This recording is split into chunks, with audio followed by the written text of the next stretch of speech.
There were moments when men's cruelty could not be explained. It had to be seen.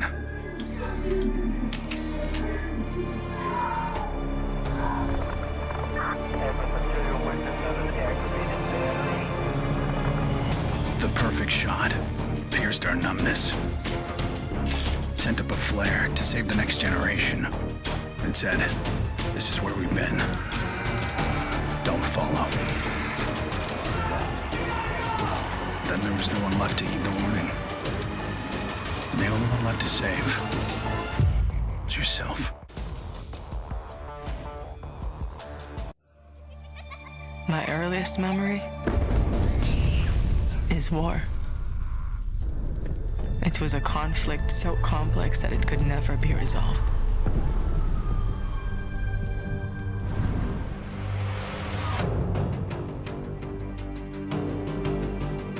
But this war isn't complicated.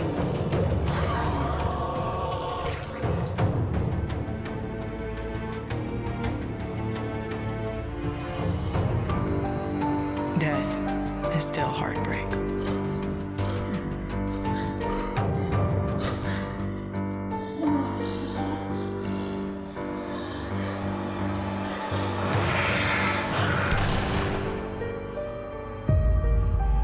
But a kill is a kill.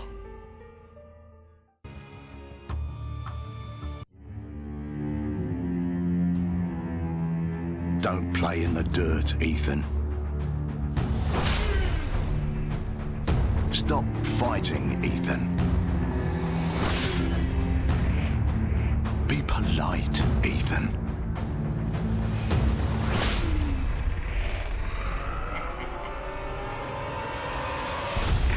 We can suppress the animal instincts all we want, bury them under layers of polish. But they exist for a reason. When we lived in a genteel fairy tale world, somebody did the dirty work out of sight. But when the fairy tale turned nightmare,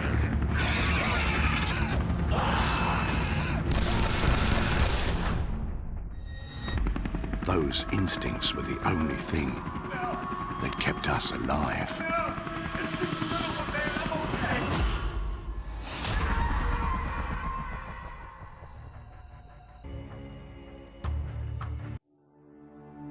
Where there is life, there is light. The glow of hope. At times, it burns brightly, but dwindles and fades.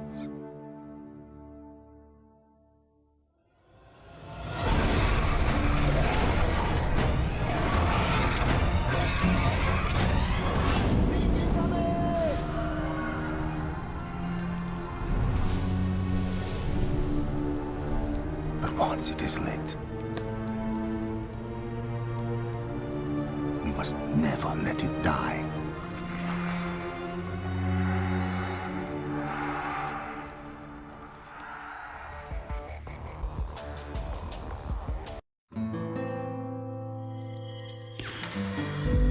I was born into this life.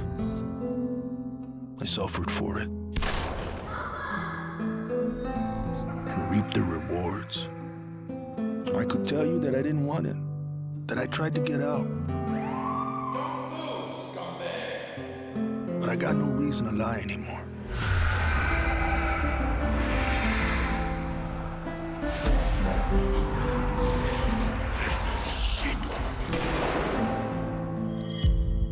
That life is the only reason I'm still here.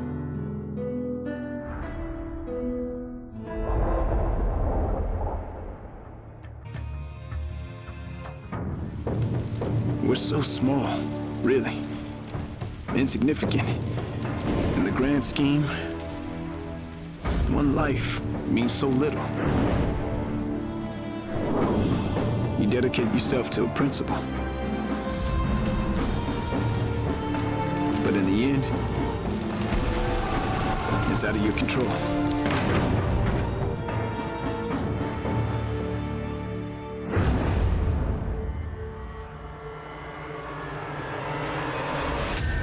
In this world, principles get you killed. You lend a hand, it gets torn off. You hesitate, you die. So you want to save someone? Save yourself. To all my classmates who alienated me because I was different. To anyone who never gave me a chance. To the people who ignored me while I hid behind zeros and ones. Thank you.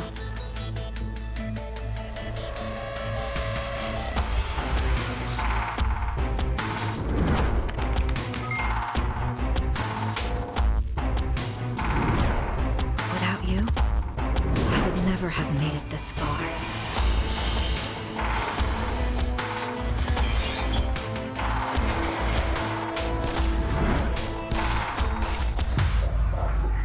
I would have been weak and dependent.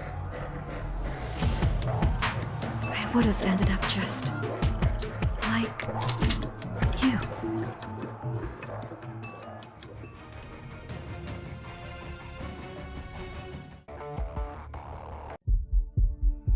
There's never a moment when you forget. It's there when you fall asleep and when you wake up.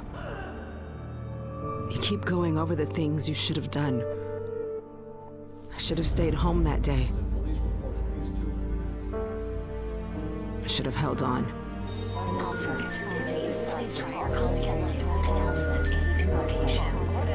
The agony is always there. But I've learned to live with it. Because the only thing stronger than regret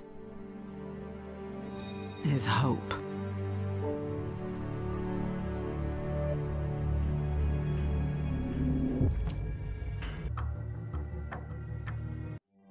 I will not be welcome in the kingdom of heaven.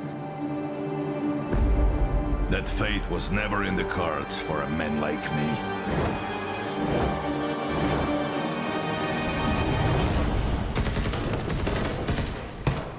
The Lord had other plans.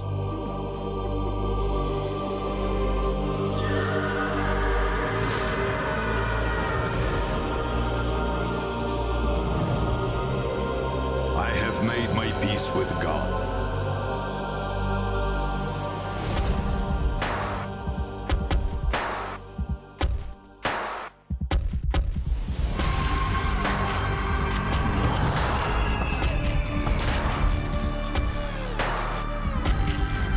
He is with me in this life. And that is enough.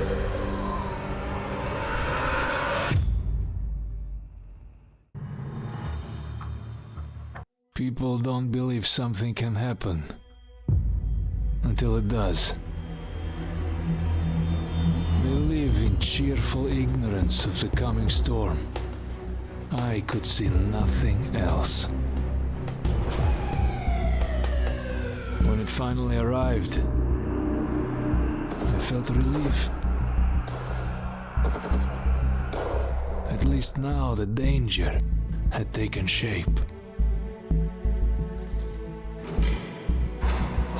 Now, I had a target.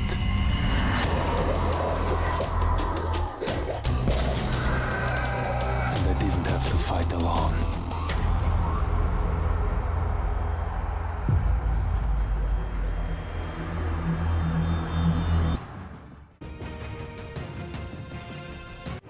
I was just a boy when the Soviet Union collapsed. The nation was divided in two. Those with power, and those without. At 8 years old, I learned the price of weakness. And I vowed never to pay that price again. I became the strong man.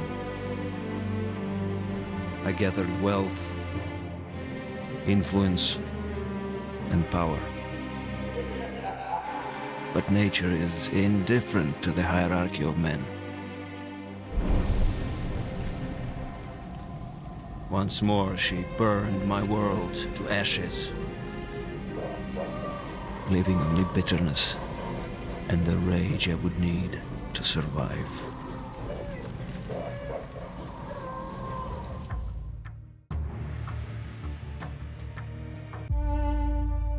I was never afraid of Cachet the Deathless. I laughed at the fairy tale of this undead phantom. A woman of science would never fear such silliness. But what do we know?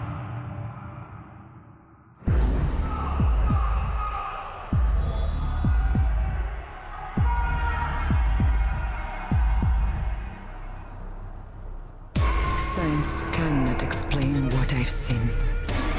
And in the face of such horror, there is no logic.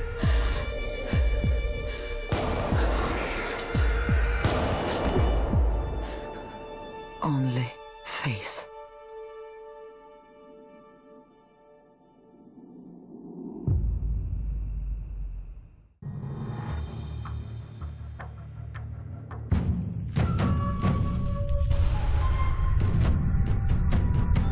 I was 11 years old the first time I felt the ground shake.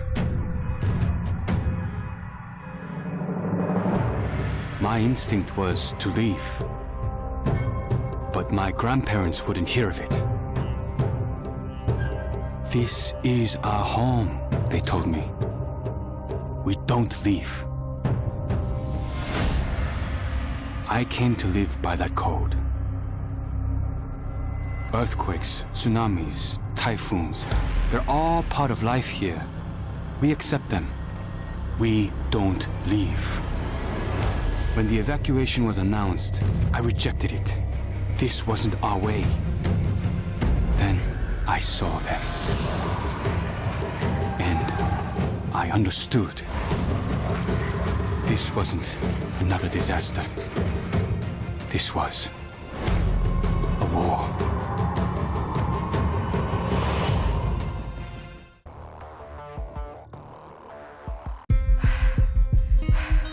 Nobody expected a 9-year-old girl from Tokyo to be fascinated by guns.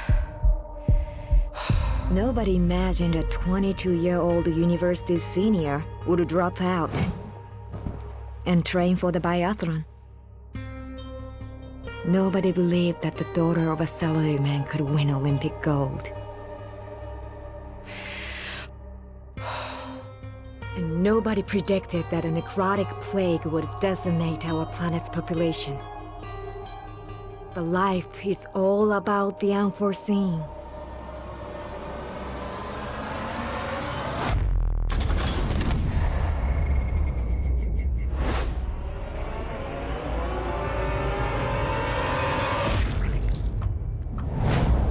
And nobody saw me coming either.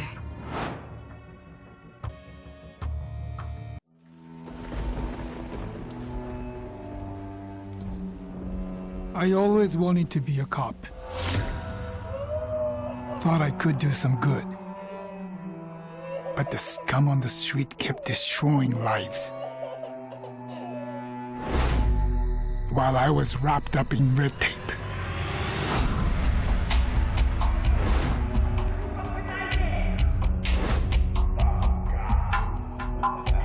Shackled by senseless laws. The virus stripped all that away, left us to fend for ourselves. And finally, the chains were off.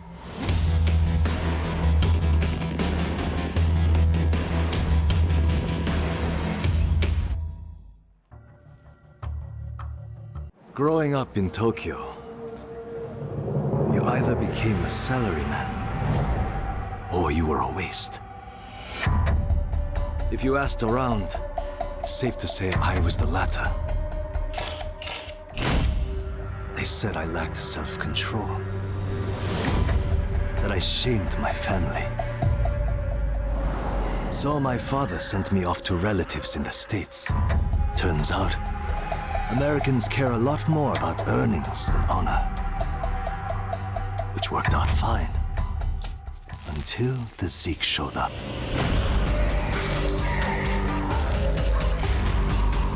The Japanese decided to evacuate. They didn't have the firepower to fight.